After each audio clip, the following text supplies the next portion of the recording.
Hi, welcome to the Optimising Your Brilliance podcast, where we get to the source of what makes people brilliant and explore how to eradicate the barriers that stop you from shining.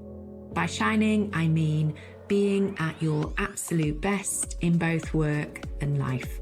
You'll hear from business and thought leaders who bear all and share their insider secrets, along with my episodes focused on optimising your performance, productivity, success and well-being. My name is Estelle Read, founder of Be, executive coach, speaker and best-selling author of Inner Brilliance, Outer Shine, 10 Antidotes to Imposter Syndrome, Workaholism and Stress. So if you're ready to take your work life to the next level, let's begin. Hello, can you do me a favour? Would you mind either liking or subscribing wherever it is that you listen? So maybe that's on YouTube or Spotify or Apple, because that will help us to keep going and keep growing. The other thing that will be really helpful is if you could share it with someone that would also benefit from the content.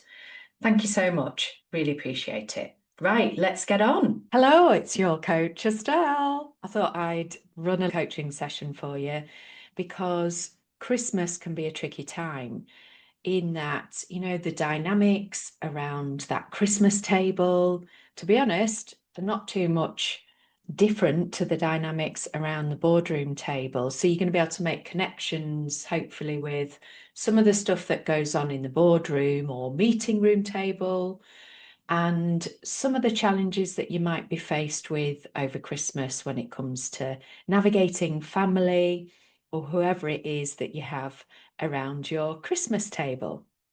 So the first thing is to say, have you seen the advert on telly where there's two brothers? They're in like a stately home. It's a Christmas advert. Can't remember which shop. There's a flip chart up and they're playing some kind of game. And then they get into a bit of a spat. And one of the grown adults goes, Mummy loves me the most, or something like that.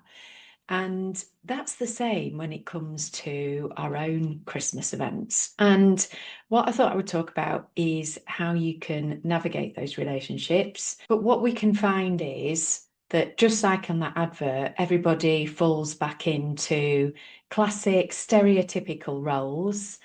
And so take, for example, if you're the eldest sibling or someone's the eldest sibling, classically, they're the bossiest and also the organizer. The middle child, classically, they tend to have a tantrum and draw attention back on themselves. So they might make mountains out of molehills. And then you've got often the younger sibling who, take for example, they might be the one that just sits there and does nothing on Christmas Day and everybody waits on them and they break all the rules. They don't have to follow any rules. So if you're interested in this type of thing, I'll copy it in the show notes, and it's a book called Birth Order or something like that, but it's fascinating when it comes to sibling order and the behaviours. And then what you've got to throw into the mix after that is the fact that your parents will be either firstborn, secondborn, thirdborn, and so they will come with all their traits and behaviours as well, which can be irritating, can't it? Sometimes we can rub each other up the wrong way. But as Mel Robbins said recently, that really we're just all 8-year-olds in adult bodies. So if you're wondering what causes all of this, and it's same with the dynamics around your boardroom table as well. So whatever I'm saying here about the family applies also to the business scenario. So our beliefs, behaviours and our triggers, they're all formed in our childhood, classically age 0 to 7. This is the imprint period. And so effectively what's happening is we're sat around that dining room table, boardroom table, whatever you want to call it, and the nurture aspect of our personality kicks in. So they reckon we are 1/3 DNA when it comes to our personality and 2/3 nurture, which is how we're brought up. And if we think about the people that are sat around our dining room table at Christmas, they're all part of the nurture aspect of our personality. So literally, we can all fall back into those old roles, and it can result in being triggered by our old stuff that was created in our childhood. And it can also be positive and negative triggers. So the other day I was decorating the tree. I couldn't believe that some of those decorations were like 30 years old. Like one of the very first decorations I bought for my flat on West End Road in Morecambe. It was my very first Christmas on my own, in my own flat, but I was also with my now husband. And so whenever we get those decorations out, it triggers those positive feelings. We've had them throughout the years, so we still retain all the decorations that my daughter made.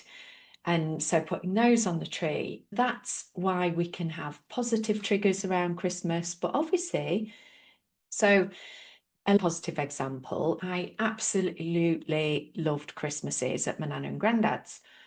We'd all sit around this massive table. My nana would be in the kitchen cooking up a storm. You weren't allowed to interrupt her, but you could help her. I used to enjoy setting the table and helping her out.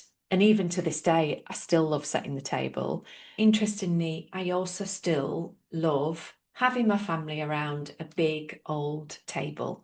And that's one of the things that I'm always trying to recreate. So, for example, on Boxing Day, we've got the Read side of the family coming round, and we'll go off paddleboarding in the morning or maybe swimming in the lake.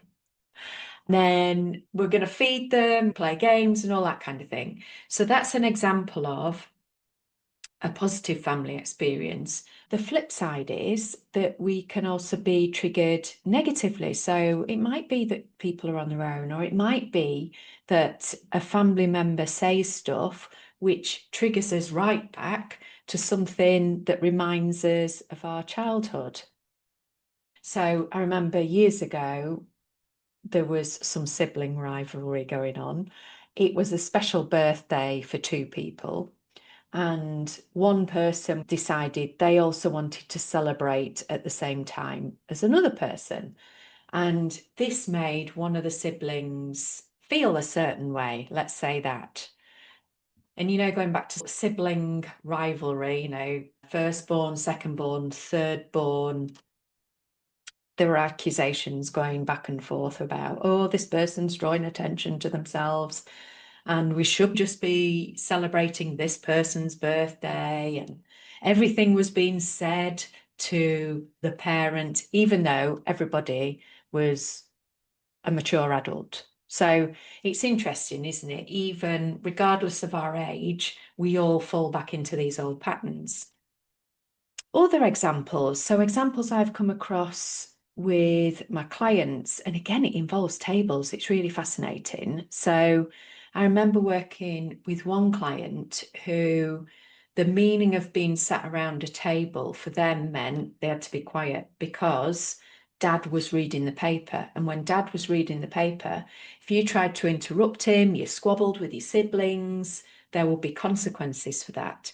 And children should be seen and not heard. So even though this was an event that happened in their childhood, because these events occur during that personality formation period, so age 0 to 7, we're creating these neural pathways of competence about what we believe about ourselves, how we have to behave, and we're automatically triggered to feel a certain way.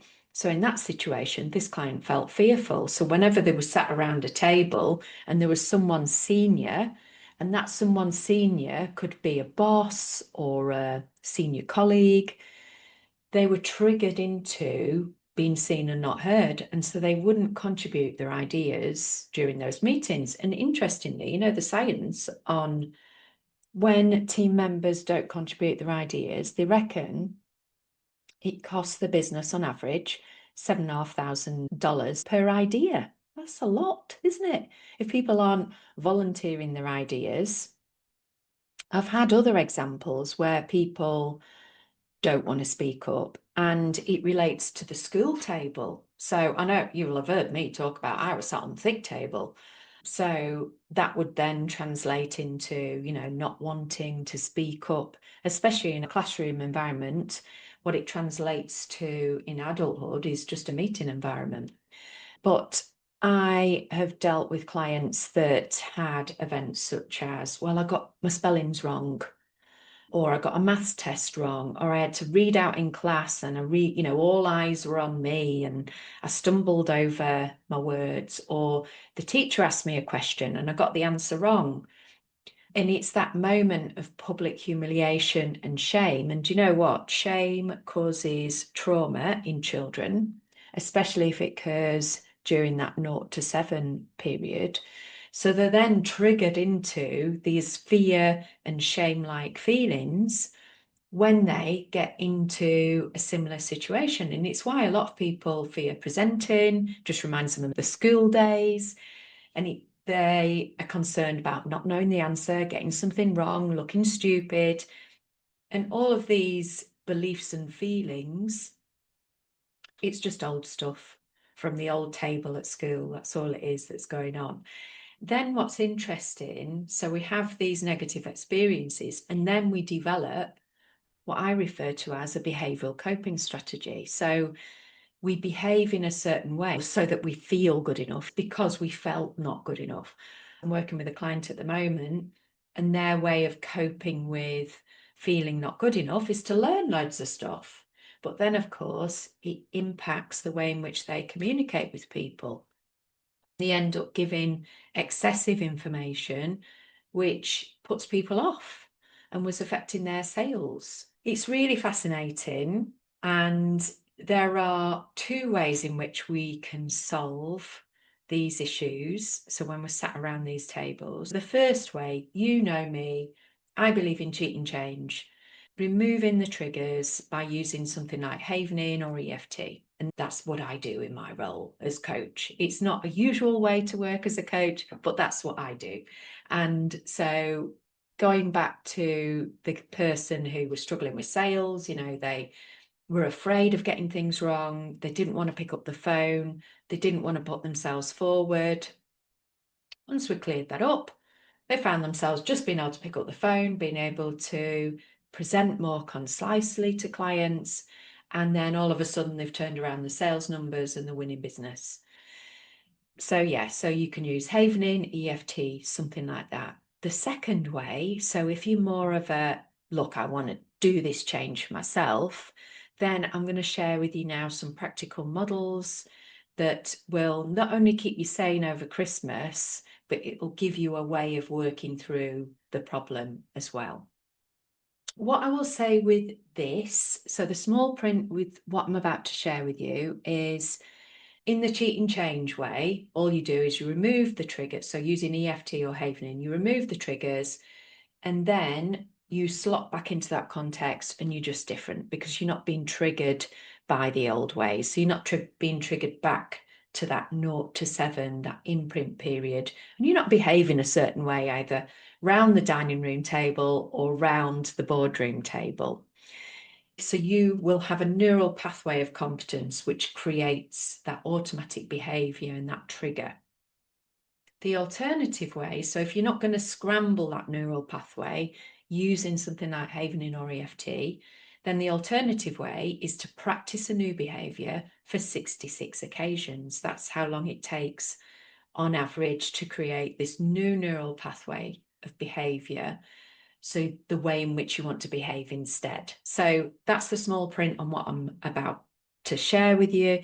But do you know what? Having an awareness of this stuff, as I say, will keep you sane during Christmas, but it'll also give you a practical way of handling that stuff. So what I'm going to do now, I am going to share a slide with you just so that you can see a model. So for those of you that are watching on YouTube or you're watching on Spotify, it makes it a bit easier.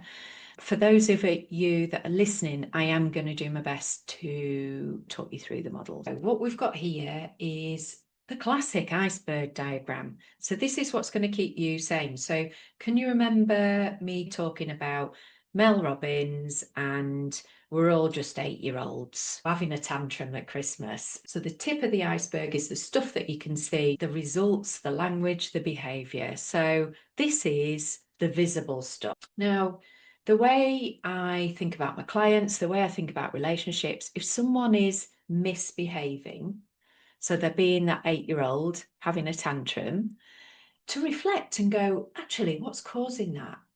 So what beneath the surface? So everything we see that's visible, so the results, the language, behaviour, that's all driven by what lays beneath, which is beneath the iceberg, which is the bigger part, which is our values, beliefs, our memories, our past experience, our emotions. So this is the stuff that I was talking about earlier. This is the trigger. So let's say, for example, your sibling kicks off because you've asked them to do something.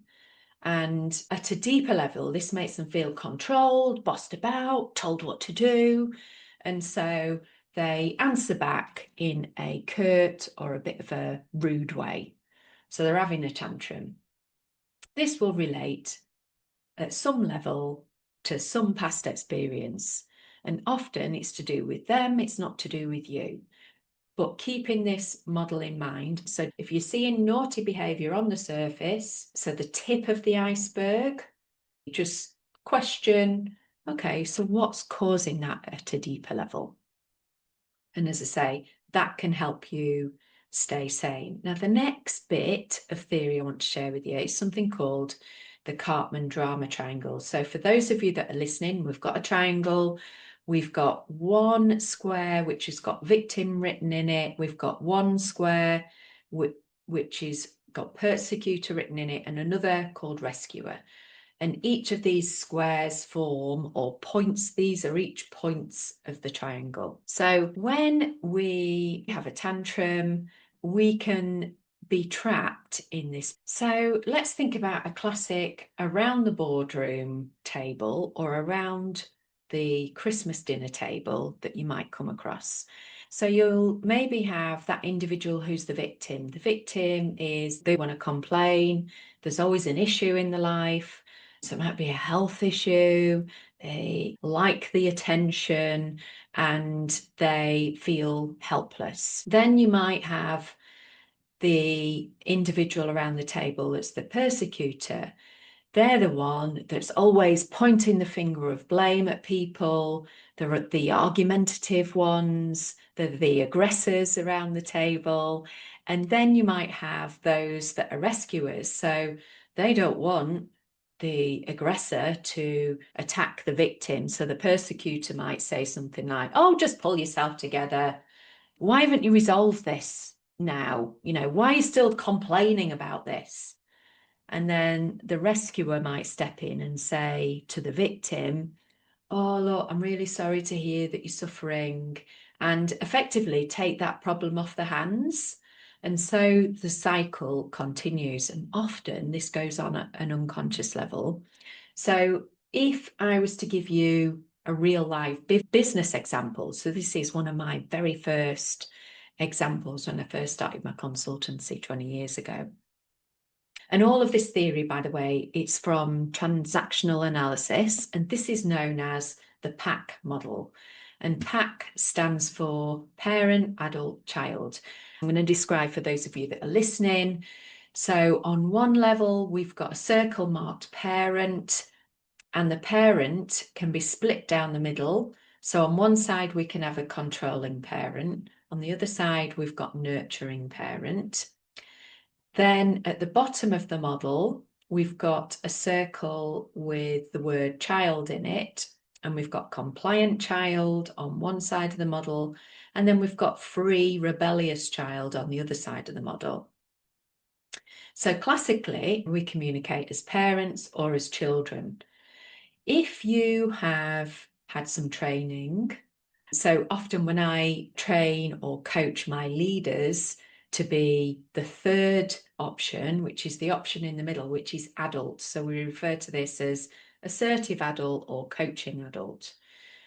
So this is where we are on a level, we are treating people with dignity, respect, we are open, we are honest, we are direct with the individual, and we assume the other person is an adult as well. So we're coming out of child, we're coming out of parent, and we are on the same level, regardless of a person's status, either around that dining room table, so that could be parental status, or it could be boss status, so the most senior person in the room. So we're removing all of that and we are just being on a level with another person. So let me give you the example that I was referring to. So many years ago, I was coaching all the senior leadership team, and the nurturing parent came into my coaching room and complained about two other leaders. And they said, and this is what it boils down to in businesses sometimes, isn't it? They said, they're not pulling the weight. So that was her issue. They're not pulling the weight. They're not making cups of teas, and they're not changing the loo roll in the shared toilets. So I was like, okay.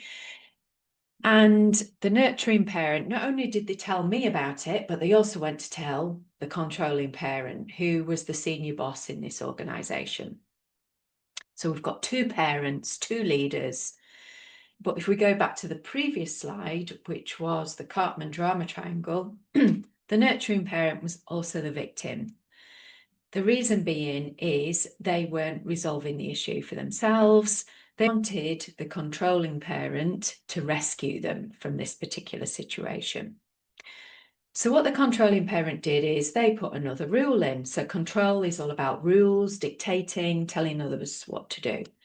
And they went and had a conversation with the children, which are typically the more junior people in the organisation or in the family.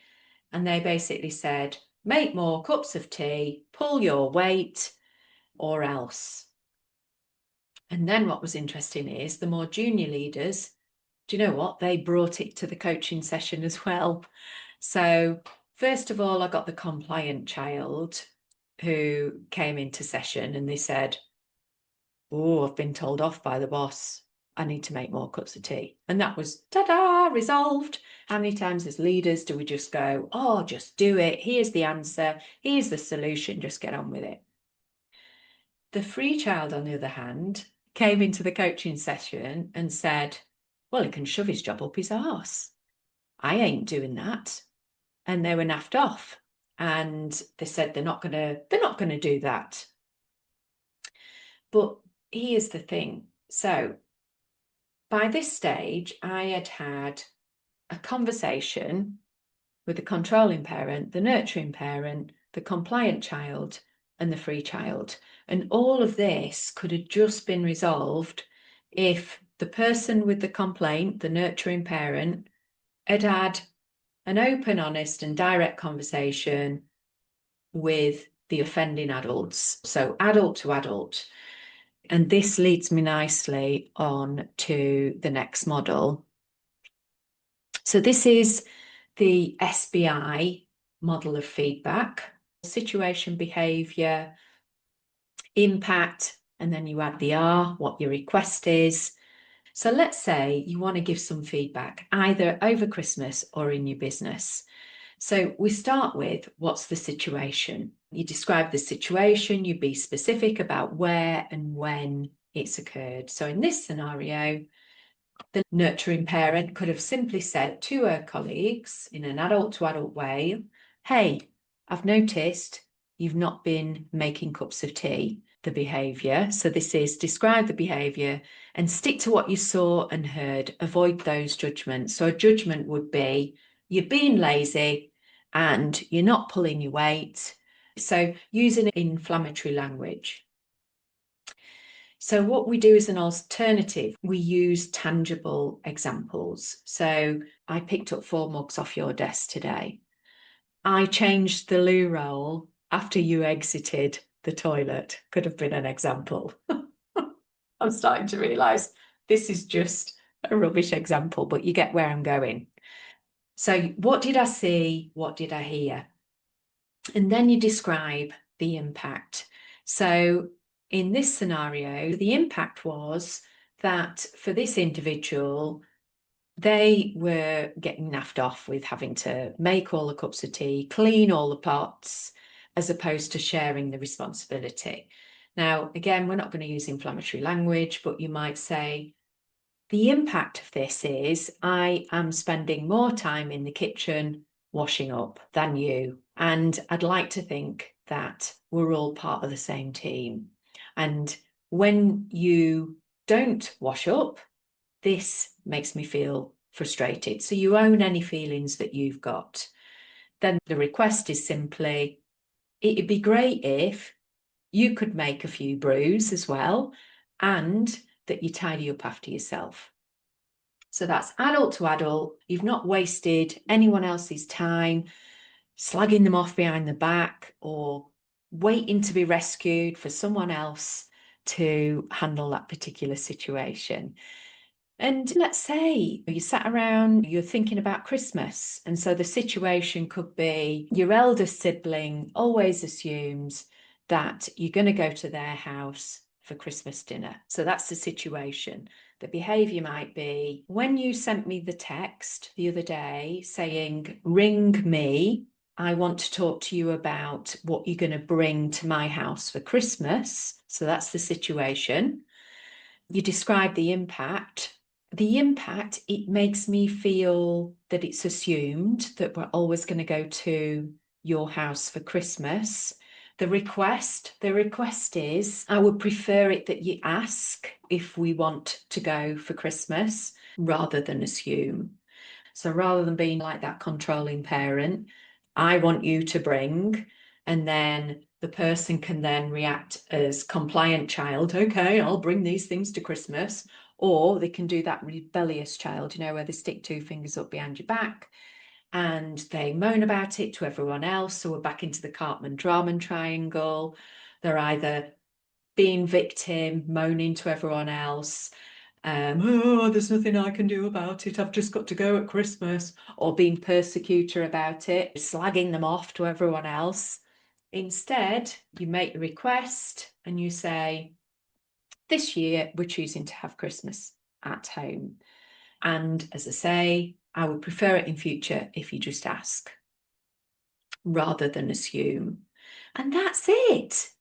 But it's interesting how much time, energy we waste speaking to other people about our issues, but also we back away from dealing with them ourselves, when in actual fact, it is just a conversation.